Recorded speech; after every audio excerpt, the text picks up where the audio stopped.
Good morning to all of you.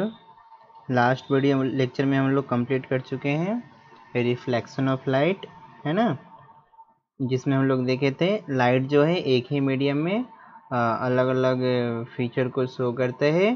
ठीक है, आज हम लोग पढ़ने वाले हैं रिफ्रैक्शन ऑफ लाइट, जिसमें लाइट जो है या बोल सकते हैं रे जो है एक मीडियम से दूसरे मीडियम में ट्रेवल करेगी, है ना। तो उसका एक अलग अलग फंक्शन होगा, अलग सा लॉ है जिस लॉ के अकॉर्डिंग वो ट्रेवल करता है। ठीक है, तो पढ़ लेते हैं रिफ्रैक्शन क्या है। Refraction is a phenomenon in which the direction of propagation of light changes. Light का जो प्रोपगेशन है, जो पाथ है, वो क्या हो जाता है, चेंज हो जाता है। देखिए यहाँ पे सीधा ना जाके क्या हो गया, टेढ़ा हो गया, है ना। तो लाइट का जो पाथ है वो चेंज हो जाता है due to change in medium, जब लाइट एक मीडियम से दूसरे मीडियम में ट्रेवल करती है। At the boundary when it passes from one medium to another medium, in this case of refraction frequency does not changes, है ना। जब लाइट वन मीडियम से दूसरे मीडियम में ट्रेवल करेगी तो उसका जितने भी फीचर्स है, जितना भी पैरामीटर है, सबके सब चेंज हो जाते हैं except frequency. Frequency remain constant, याद रखिएगा, जब लाइट एक मीडियम से दूसरे मीडियम में ट्रेवल करती है। ठीक है, और क्या क्या चेंज हो जाएगा, तो उसका स्पीड चेंज हो जाएगा, उसका वेवलेंथ चेंज हो जाएगा, है ना, बट उसके फ्रीक्वेंसी सेम रहेगा। कुछ लॉ है, अकॉर्डिंग टू दैट लॉ ये जो है अपना पाथ को फॉलो करते हैं लाइट, उसको बोलते हैं हम लोग लॉज ऑफ रिफ्रैक्शन। साइंटिस्ट था हाइजेनबर्ग जो इस लॉ को दिया था। देखिए क्या बोला गया है, पहला लॉ है कि incident ray, refracted ray and normal always lie in the same plane. ये जो आपका इंसिडेंट रे है, रिफ्रैक्टेड रे है एंड नॉर्मल, तीनों एक ही प्लेन में लाई करता है ना। चलिए, सेकेंड क्या है, the product of refractive index. इसको हम लोग पढ़ेंगे आगे, अभी थोड़ा सा समझ लीजिए कि एक टर्म है रिफ्रैक्टिव इंडेक्स। बोला गया है the product of refractive index and sine of angle of incidence, है ना, sine of angle of incidence यानी sine i at a point in the medium is constant. किसी मीडियम में जो वैल्यू होता है कांस्टेंट होता है। ठीक है, जैसे मान लीजिए कि इस मीडियम का रिफ्रैक्टिव इंडेक्स μ1 है और इस मीडियम का रिफ्रैक्टिव इंडेक्स μ2 है। ठीक है, तो इस मीडियम का रिफ्रैक्टिव इंडेक्स μ1 है और एंगल जो है I है, तो μ1 साइन I जो है इज इक्वल टू हो जाएगा आपका μ2 साइन R, है ना। यहाँ पे एंगल R बन रहा है नॉर्मल के साथ जो रे बना रहा है। ठीक है, ये वेक्टर फॉर्म है, आपको इतना ज़रूरत नहीं वेक्टर फॉर्म का, एडवांस के लिए चाहिए होगा। तो अभी के लिए आप याद रखिए कि जो होता है μ1 sine i is equal to होता है आपका μ2 साइन R। ठीक है, यहाँ पे म्यू जो है वो रिफ्रैक्टिव इंडेक्स है मीडियम का, अलग अलग मीडियम का अलग अलग रिफ्रैक्टिव इंडेक्स होता है ना। अच्छा, रिफ्रैक्टिव इंडेक्स क्या होता है, तो रिफ्रैक्टिव इंडेक्स एक क्वांटिटी है जिसके अकॉर्डिंग हम लोग स्पीड ऑफ लाइट को मेजर करते हैं अलग अलग मीडियम में, है ना। तो बोला गया है कि रिफ्रैक्टिव इंडेक्स क्या होता है, तो refractive index is the ratio of speed of light in vacuum by speed of light in medium. ठीक है, याद रहेगा आपको।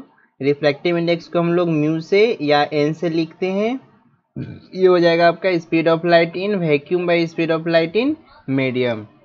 दैट मीन्स अलग अलग मीडियम का अलग अलग स्पीड होता है लाइट का, और जो हम जानते हैं 3 × 10⁸ मीटर पर सेकेंड, वो जो स्पीड है वैक्यूम का है ना। जब लाइट वैक्यूम में ट्रेवल करती है तो उस टाइम का स्पीड है 3 × 10⁸ मीटर पर सेकेंड। ठीक है, याद रहेगा आपको। दो तरह का रिफ्रैक्टिव इंडेक्स होता है, एक है आपका एब्सोल्यूट जो हम कंपेयर करेंगे स्पीड ऑफ लाइट को किसी मीडियम में विद रिस्पेक्ट टू वैक्यूम, है ना, और दूसरा होता है आपका रिलेटिव रिफ्रैक्टिव इंडेक्स। यहाँ पे हम लोग दो अलग अलग मीडियम का जो स्पीड ऑफ लाइट है उसको कंपेयर करेंगे। यहाँ पे वैक्यूम नहीं रहेगा, है ना, अलग अलग दो मीडियम रहेगा, उसके साथ हम लोग उसको कंपेयर करते हैं। ठीक है, तो थोड़ा पढ़ लेते हैं। एब्सोल्यूट का बोला गया है कि it is defined as the ratio of speed of light in free space, जिसको हम लोग सी से लिखते हैं, to that in the given medium, जिसको हम लोग भी से लिखते हैं। म्यू इज इक्वल टू या एन, कभी कभी म्यू लिखा जाता है, कभी कभी एन से लिखा जाता है, दोनों है। रिफ्रैक्टिव इंडेक्स जो हो जाएगा सी बाई भी। Denser medium laser will be the speed of light and so greater will be the refractive index. ठीक है, अगर मीडियम जो है डेंसर होगा तो वहाँ पे जो स्पीड होगा कम होगा, किसका, लाइट का, तो हम बोलेंगे कि वहाँ का जो रिफ्रैक्टिव इंडेक्स है वो ज़्यादा है। तो जो डेंसर मीडियम होगा उसका रिफ्रैक्टिव इंडेक्स ज़्यादा होगा और वहाँ पे जो स्पीड ऑफ लाइट है वो कम होगा, है ना। और जो रेयरर मीडियम होगा जिसका डेंसिटी कम होगा मीडियम का, वहाँ पे स्पीड ऑफ लाइट ज़्यादा होगा और उसका रिफ्रैक्टिव इंडेक्स कम होगा। ठीक है, बोला जा रहा है कि वाटर का जो स्पीड है वो ज़्यादा है किससे, ग्लास से। दैट मीन्स वाटर का जो रिफ्रैक्टिव इंडेक्स है वो कम है, किससे, तो ग्लास से।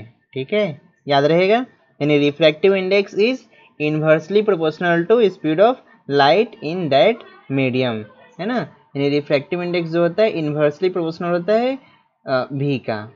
ठीक है, जिस मीडियम का हम बात कर रहे हैं उस मीडियम का स्पीड जो होता है इन्वर्सली प्रोपोर्शनल होता है रिफ्रैक्टिव इंडेक्स का, याद रखिएगा, है ना। चलिए यहाँ पे हम देखिए ये लिखा गया है refractive index of 2 with respect to 1, यानी म्यू 2 बाई म्यू 1, है ना। तो म्यू जो है इन्वर्सली प्रोपोर्शनल टू क्या है, speed of light in that medium, यानी क्या हो जाएगा ये v1 बाई v2।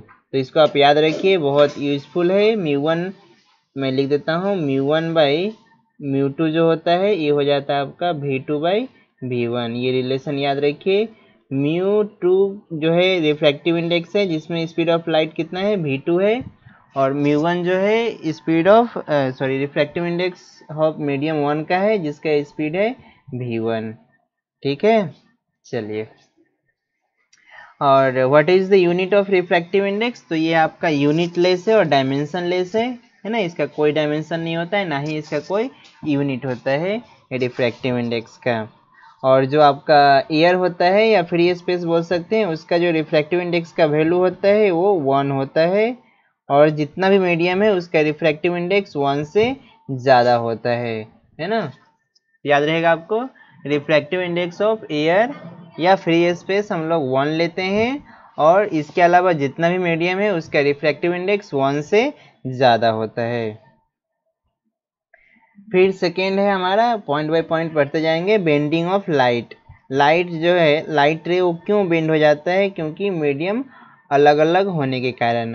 अब बेंड दो तरह से हो सकता है, एक में क्या होगा, जो बेंड होगा वो नॉर्मल के पास आ जाएगा, और दूसरा केस में जो बेंड होगा वो नॉर्मल से दूर चला जाएगा। देखिए यहाँ पे अगर मैं सीधा ड्रॉ करूँगा तो ये नॉर्मल से दूर जा रहा है, और यहाँ पे अगर मैं सीधा ड्रॉ करूँ तो ये जो रे है ये नॉर्मल के पास आ रहा है। दिखा आपको, तो दो केस हो सकता है, एक केस में जो रिफ्रैक्टेड रे है वो नॉर्मल के पास आएगा, और दूसरा केस में जो रिफ्रैक्टेड रे है वो नॉर्मल से दूर जाएगा। अब चेक करते हैं किस सिचुएशन में नॉर्मल के पास आता है और किस सिचुएशन में नॉर्मल से दूर जाता है।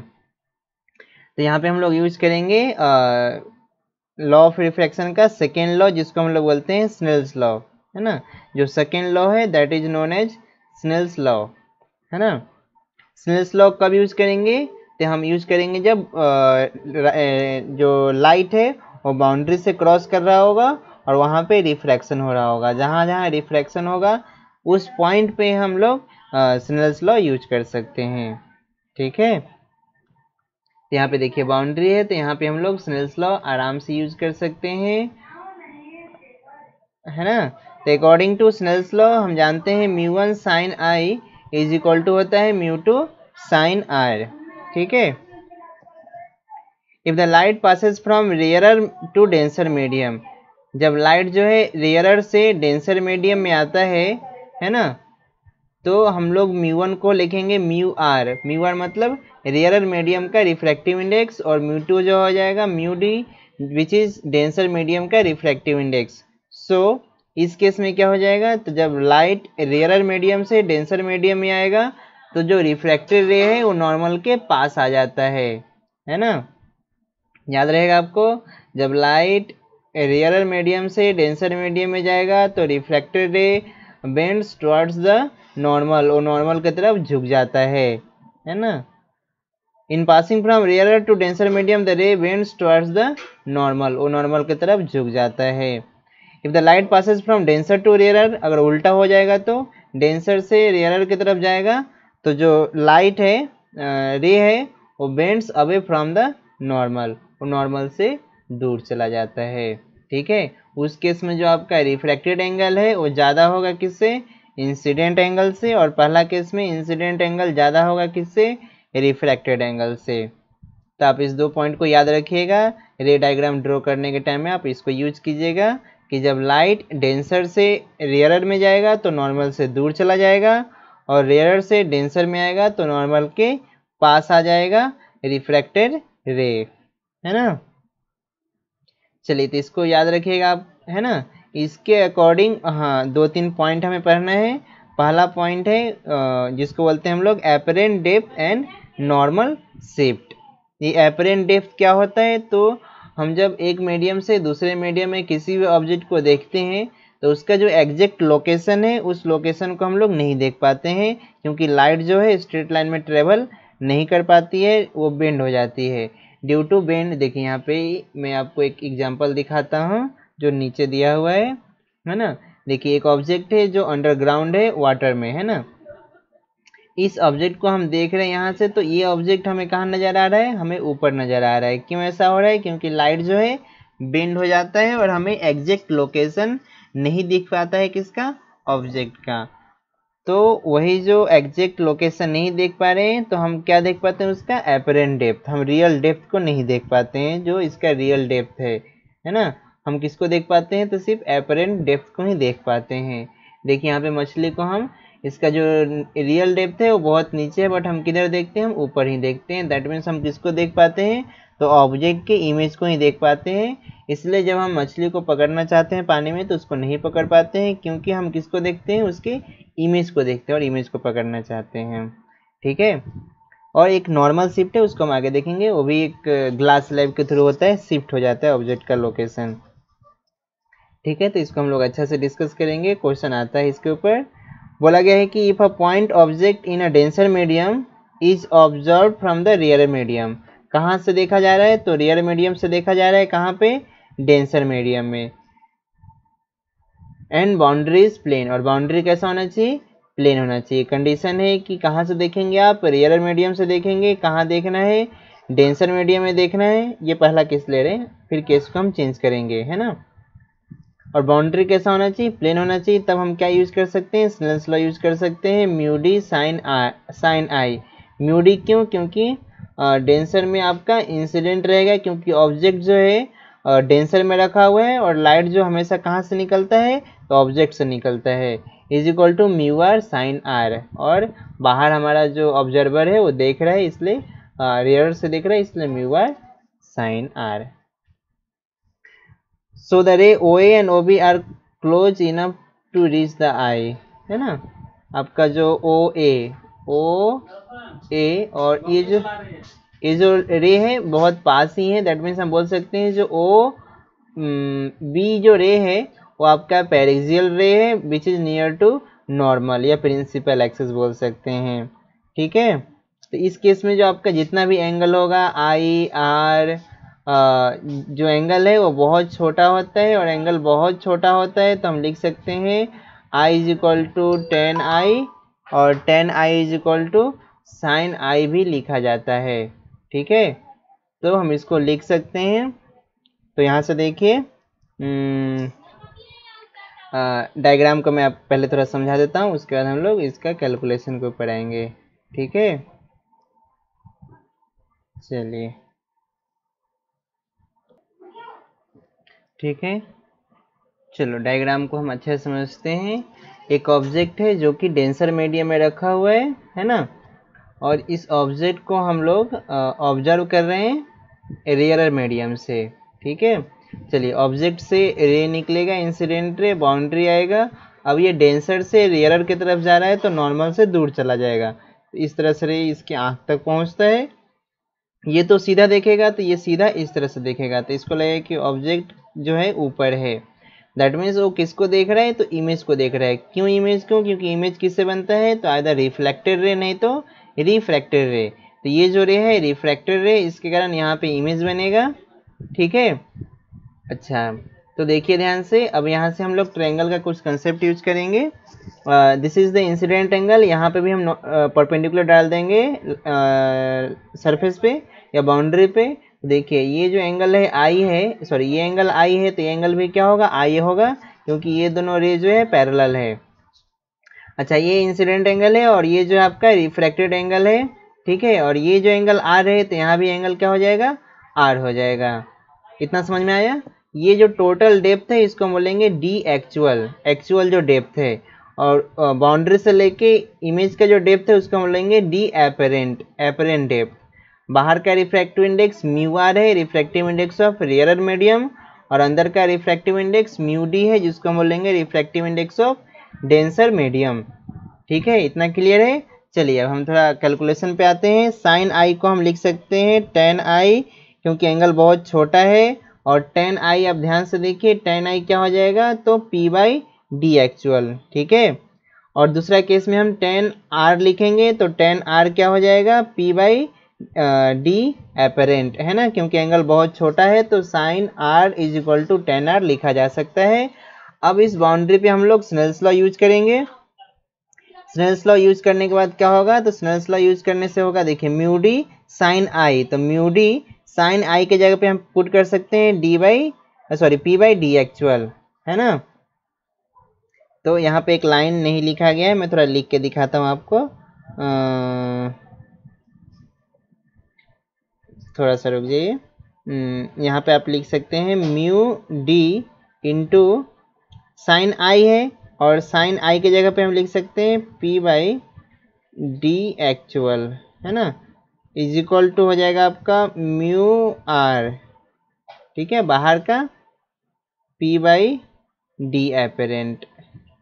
ठीक है, ये समझ में आया। तो देखिए ये जो है यहाँ पे इस तरह से लिखा, हालांकि ये मल्टीप्लिकेशन होगा, इक्वल टू डाल दिया गया है ना, ये रहा आपका। तो यानी mu D P by D actual equal to हो जाएगा mu R P by D apparent. यहाँ से पी पी कट जाएगा तो D actual by D apparent हो जाएगा mu D by mu R, है ना। ठीक है, तो आप इसको याद रखिएगा, ये फॉर्मूला है। यानी यहाँ से हम अगर डी एपरेंट लिखना चाहेंगे तो डी एपरेंट, देखिए यहाँ पे डी एपरेंट हो जाएगा डी एक्चुअल बाई म्यू, है ना। हालांकि ये म्यू जो है कब लिखा जा रहा है, इसका म्यू जब बाहर क्या होगा, एयर होगा, तो एयर का म्यू 1 होता है ना, जब ये स्पेशल केस है। नहीं तो आप ऐसे लिख सकते हैं, यहाँ पे डी एपरेंट जो हो जाएगा वो हो जाएगा आपका, देखिए d actual into mu r by mu d. ठीक है, यहाँ पे म्यू आर कितना है, 1 है, और म्यू डी म्यू लिया गया था। अगर ऐसा नहीं होगा तो आप डायरेक्ट फार्मूला याद रखिए, म्यू एपरेंट जो होता है सॉरी डी एपरेंट जो होता है d actual into mu r by mu d, है ना। और ये कितना टाइम से घट जाता है, तो म्यू डी टाइम से घट जाता है उसका लेंथ, है ना। तो याद रहेगा आपको। चलिए, the distance between object and its image is called normal shift. और जो शिफ्ट क्या होता है, तो शिफ्ट जो है वो दोनों के बीच का डिस्टेंस है। किस दोनों के बीच का, तो एक्चुअल और एपरेंट के बीच का जो डिस्टेंस है उसको हम लोग बोलते हैं शिफ्ट। तो डी एक्चुअल को डी एक्चुअल रहने दीजिए और डी एपरेंट को डी बाई म्यू लिख सकते हैं। स्पेशल केस बात कर रहे हैं जब बाहर एयर हो, है ना। तो यानी x इक्वल टू हो जाएगा D actual minus D by mu, यानी डी एक्चुअल को बाहर कर दीजिए तो 1 माइनस 1 बाई म्यू, है ना। तो शिफ्ट का फॉर्मूला होता है d into 1 minus 1 by mu. ठीक है, इसको याद रखिएगा, बहुत ही फेमस फॉर्मूला है, दिस इज द शिफ्ट, है ना। चलिए, तो आज के लिए इतना ही रहने देते हैं। अगले वीडियो लेक्चर में हम इसका अपोजिट जो केस है उसको डिस्कस करेंगे, जब हम लोग डेंसर मीडियम से किसी भी ऑब्जेक्ट को रेयरर मीडियम में ऑब्जर्व करेंगे, यानी ऑब्जेक्ट जो होगा रेयरर मीडियम में होगा और जो ऑब्जर्वर होगा डेंसर मीडियम में होगा। तो क्या होगा, और उसका अलग अलग फंक्शन है। फिर लेटरल शिफ्ट, तो 2-3 पॉइंट और रह गया है, उसको हम लोग डिस्कस करेंगे। फिर आपको मैं एक न्यूमेरिकल का सेट दूंगा, उससे पहले आप ये जितना भी थ्योरी पार्ट है उसको कंप्लीट कर लीजिएगा। ठीक है, चलो।